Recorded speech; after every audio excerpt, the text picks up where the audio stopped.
Hey, everybody. Welcome back to another Relatively Damaged Live. My name is Angela. And I'm Kat. We Well, got it. I know we did. The live shows are currently streamed on Mondays to Twitch, YouTube, and Facebook. Remember to follow and or subscribe and share with your friends. On the Monday segment of our show, Kat and I discuss topics that we think are interesting for about 30 minutes. So let's get to today's topic, honesty. And yes, we do have a quote for you. Kat, Yeah, take of it away. course. Okay, this quote is by Matt Kahn. He says, "Honesty is also the ultimate healing modality. Honesty is the absence of avoidance, no matter what situation appears. Inevitably, life transforms when the value of honesty is no longer dominated by the attachment to convenience or the threat of rejection.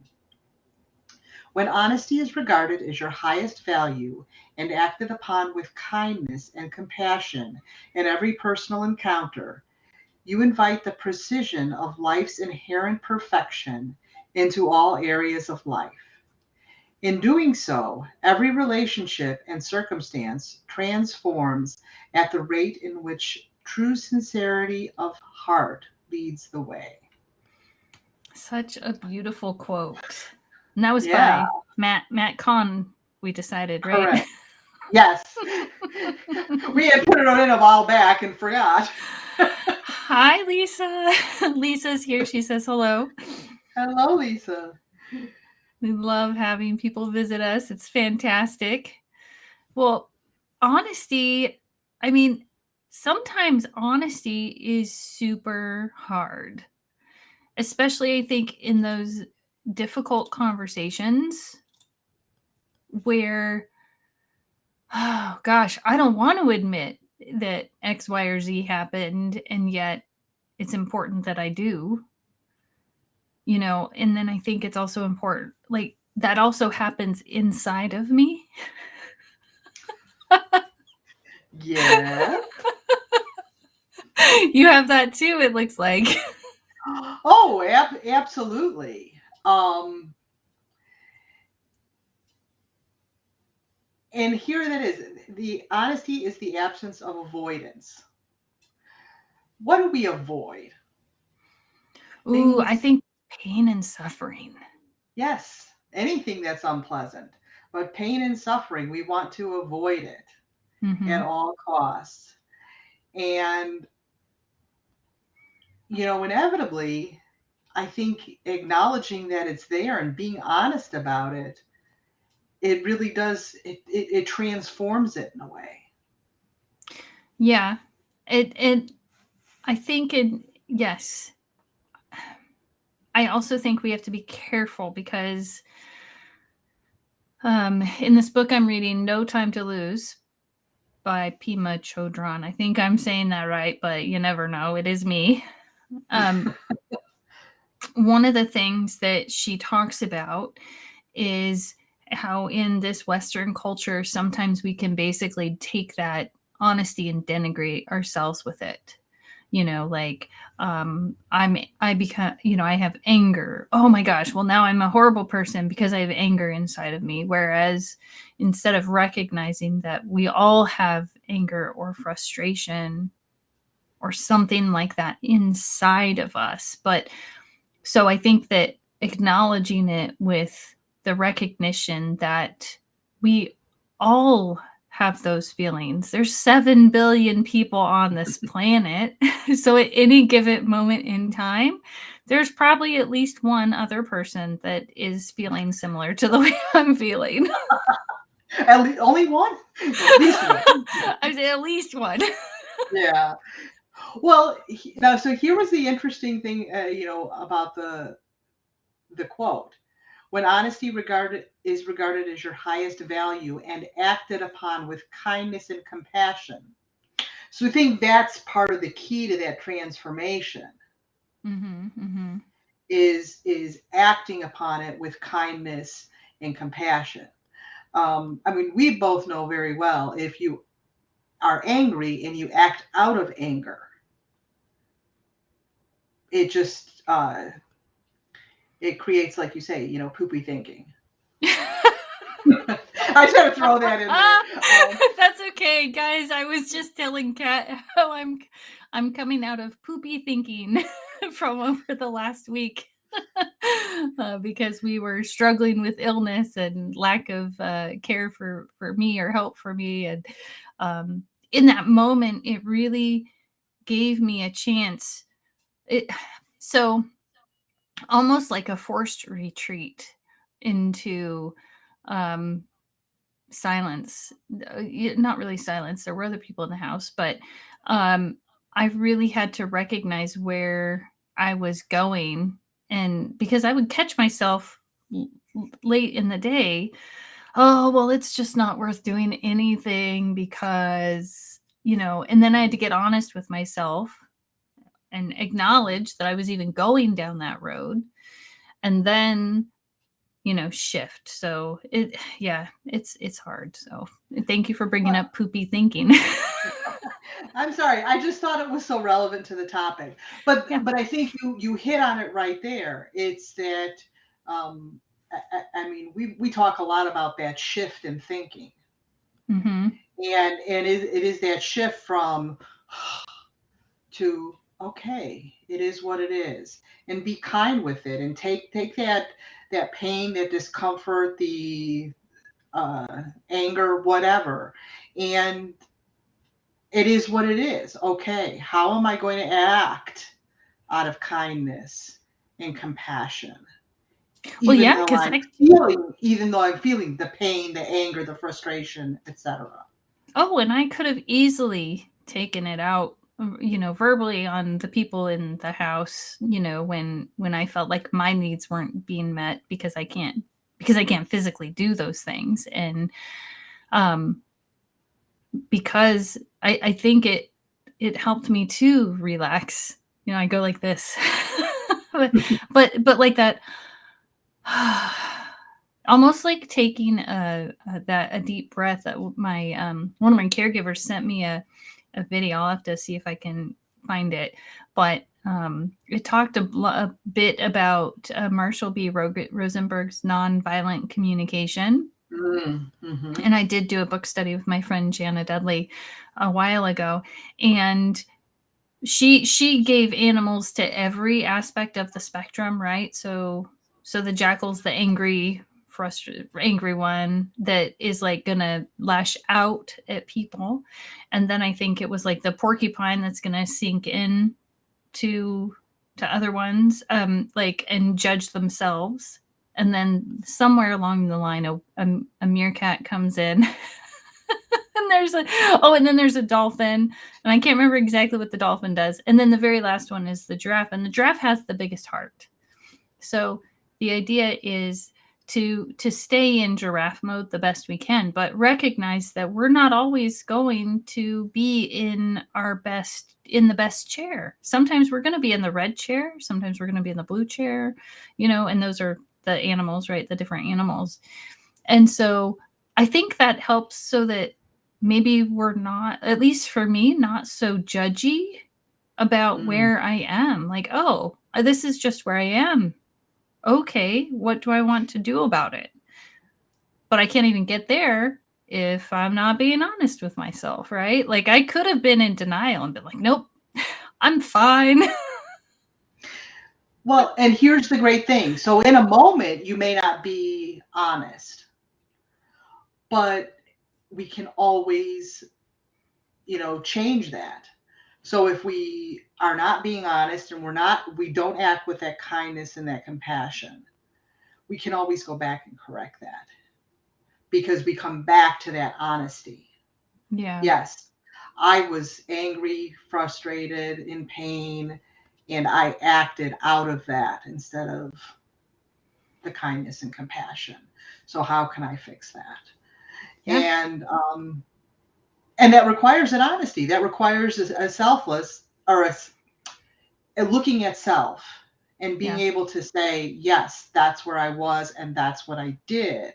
Not beating yourself up over it, because just as we need to be kind and compassionate with others, we need to be kind and compassionate first and foremost to ourselves. Yeah, and I really liked I told you I was reading a book. Hmm.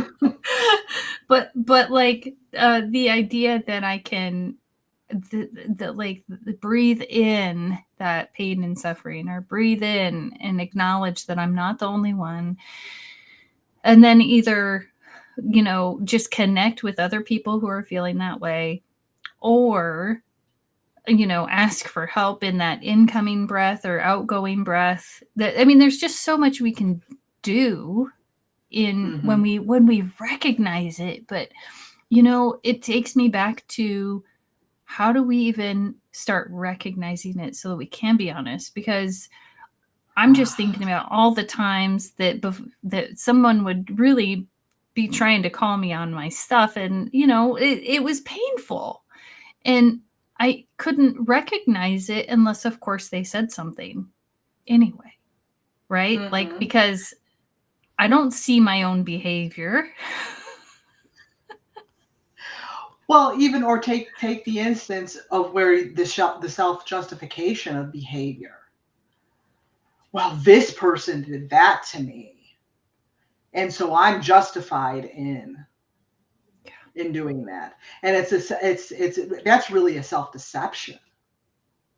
Well, and that's coming from anger too. So I'm going to Exactly. do this back because I was hurt. Hmm. And it's really hard to shift that, though. Like, there is you know what? I actually sent a quote, because you guys, we love quotes. Everybody watching this podcast is like, yes, these people, we are the quote queens. But Yes, we are. but the quote I came across was, the pain we go through while changing old habits is not only worth tolerating, it's worth celebrating. And Mm. it is painful to be quiet, or to not react, not have that reactivity when people are coming at me. And it could be anybody just showing me a fault. Or they could not even be trying to show me a fault, and it's in something they say that I feel triggered. And Hmm. it's so hard to just be quiet and not react. I mean, so I think, as I first started, I mean, and we're all learning and growing, and I think I do better at sometimes than other times, you know, that sometimes I recognize it right away, and other times I I don't. I don't. uh, Ditto. uh, but let me ask you a question. In the practice of that, do you get better? Yes, I think we all do, right? And then Yes. it ebbs and flows. So we'll do really well, and then it will be time to learn something else, maybe. And then, but I'll tell you, biting my tongue, because it's almost like a physical suffering, that when trying not to react to someone else's behavior, in from anger or frustration, or all of those negative or dysregulating emotions, and to instead come from love, it does create this weird pain, because it's like, but I really want to, like, Oh my God, do I know exactly what you're talking about? like, it just rises up. This energy comes from somewhere, and it's like, so then I guess, as that energy comes from somewhere, I get to decide, am I going to solidify this energy, or am I going to just let it wash through me like a wave? And it's hard. It's hard. I That mean, that exact same thing happened to me yesterday. Exactly how you described it. Trying to put Christmas away. And it's like, and finally I was just like, stop. I'm trying to be like, okay, I'm being calm, I'm being kind. blocked the way to the laundry room, so I had to go around the house to the other way. And I was waiting patiently, and she got mad at me. Like, oh, you're in my way. And I'm like saying, well, if you wouldn't have piled up Christmas in the laundry room and blocked the door, I wouldn't have been able to do what I needed to do. That kind of thing where I felt justified in the anger. And I'm like, no, no, no. Yeah, especially when feeling justified. Oh, I can't tell you when I didn't have the help that I needed to get the things that I wanted in the time frame that I thought I needed them in. I really had to work on that, especially, I mean, asking other sick people to help me, right? Right. Which is hard. and and then them not following through or whatever, it does arise, that anger, that frustration, and I found myself really having to go in and almost to like a meditative state. And then it was funny because towards the end of the time where I didn't have help, I started getting angry at my meditative state. Because I Cool. didn't want to. I was like, I've worked so hard, I'm done. Why am I not there yet?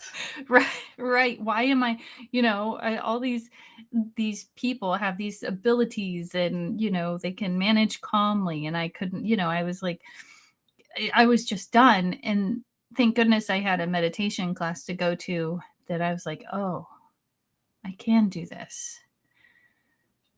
This love exists inside of me. It's still there. It's, I couldn't stop the wave of emotion, the way, because I think on some level, I thought I would stop those waves but those feelings kept coming, and I couldn't stop them. I think I was doing my best to manage them, and I think I did okay. Well, this brings up an interesting point. So, if we're going to be honest, can we really control or manage our emotions? Or is part of being honesty that acknowledgement, this is how I feel, but not necessarily acting upon it? I think it's the inner conversation, right? Like, I can be honest, and I can even say, I think that, ooh, I'm feeling angry. But it's if I take that, that energy of that emotion, and like let it completely arise into roar, so, because sometimes that is needed on some level in order to evoke change. Like, am I frustrated about these things that are happening right now in our world? Yes. What can we change? For instance, I mean, Laura posted something about schools, colleges going they're going virtual for the first few weeks. And I thought, and my response was, well, maybe next year we'll stop arguing with reality and we'll just change the schedule, because this is year 3. Yeah. So I think sometimes some of that's needed, but it's, how do I go about it? Can I go about it in a loving way? Or and because I'll tell you what, when people are yelling at me, I'll never forget, I was working in pediatrics when a father called in, and he was angry and cussing up a storm. And I just said, I think I said something to the effect, I really want to hear you, and I can't when you're cussing and yelling at me. And he was able to calm down, and we were able to have a conversation, and I was able to learn, what was going on for him and get the message over to the doctor.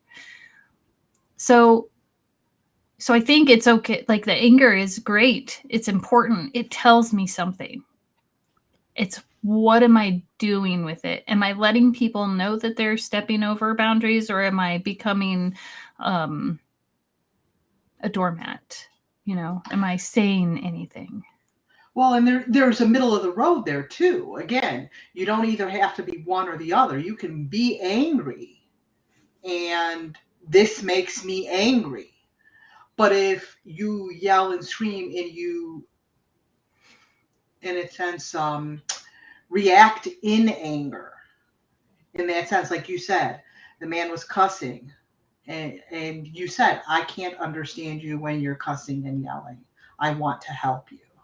Yeah. So you brought him to that place where he could vent his anger in a constructive way so that you could assist him.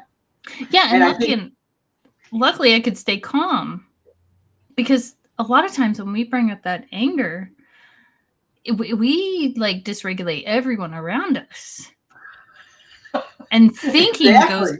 out the door. Like there's no Right. thinking at that point. Yeah. And so there's that's what that part about acting out of kindness and compassion. So here, I'm angry. I'm honest that I'm angry. But am I going to act in anger, or am I going to act in kindness? Am I going to act in compassion? Mm-hmm. Yeah, I see what you're saying. Like it's right. I think okay. So because that's what that sentence said: when honesty is regarded as your highest value and acted upon with kindness and compassion in every personal encounter, you invite the precision of life's inherent perfection into all areas of life. It's maybe that's because then we can do life with each other. Yes. I can be angry, and I can even say I'm angry. But if I'm just vomit anger all over the place and respond in that way, there's no hearing what's going on. There's no kindness, there's no compassion. But, if I explain to you, listen, you asked me to finish the laundry up, but you blocked the laundry room with the boxes. I can't do what I need to do. So please have some patience with me, because you put me in a situation that I can't do what you've asked me to do. Right. So don't be angry at me when it's not done. And I can, let my frustration with that situation, you Mm-hmm. know, but if I'm kind about it, I'm going to say, this is what it is that's bothering me. And it was something that I could do about it. I mean, your situation that you've dealt with this past week, it was kind of like, I don't know what to do, because you didn't have a lot of options. No, I really like when my caregiver got here today, I was like, yeah, I really just worked on my head. And sometimes that's all we can do. There are some situations that we can't necessarily fix. Yeah. But, it kind of reminds me of the serenity prayer. Yeah. Courage to change the things I can, and the wisdom to know the difference. Yeah. That's such an important, to accept the things I cannot change first, right? Right. There was it's I okay. missed that part. There's so much that I can't change. Even right this moment, we have this moment. I kind of, I think it's like I can predict with a certain amount of certainty what's going to happen in the next moment. And because I do that over and over, then I think I have control. And and I don't. So that's one of the things I've really had to work on. Hi, George. In the over that week is, yeah, my the predictability is gone, and that Mm, control is that perceived control is gone. And am I okay? Right? Because I literally had to look around and go, okay, I might not be clean. And I might not have clothes on. Like, well, I had clothes on, just pajamas. I might be eating cheese and crackers. Am I okay though? Like, am I okay in this moment? Am I okay? And the answer every single time was yes. I was struggling, and it was hard, and it was miserable. And I was okay. So I think I could have let it I could have let my mind, without stopping those thoughts with those questions, I could have let my mind take me to hell. Mm. And instead of redirect, I could have just spent my week in miserable hell. And quite frankly, I think that's what it would have been inside of my head. Mm-hmm. Absolutely.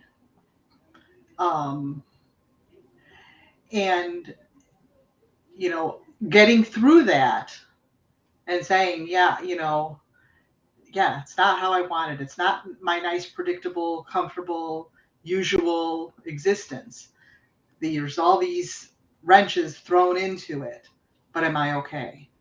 Yeah. And that's that self-honesty. That's that self-reflection, where to be that honest, we have to start with ourselves. What is the honest truth about this? And sometimes it's asking those questions. And when you have the answer, then you can go and then, okay, now I know how to act. Mm. Yeah. Because there were many times.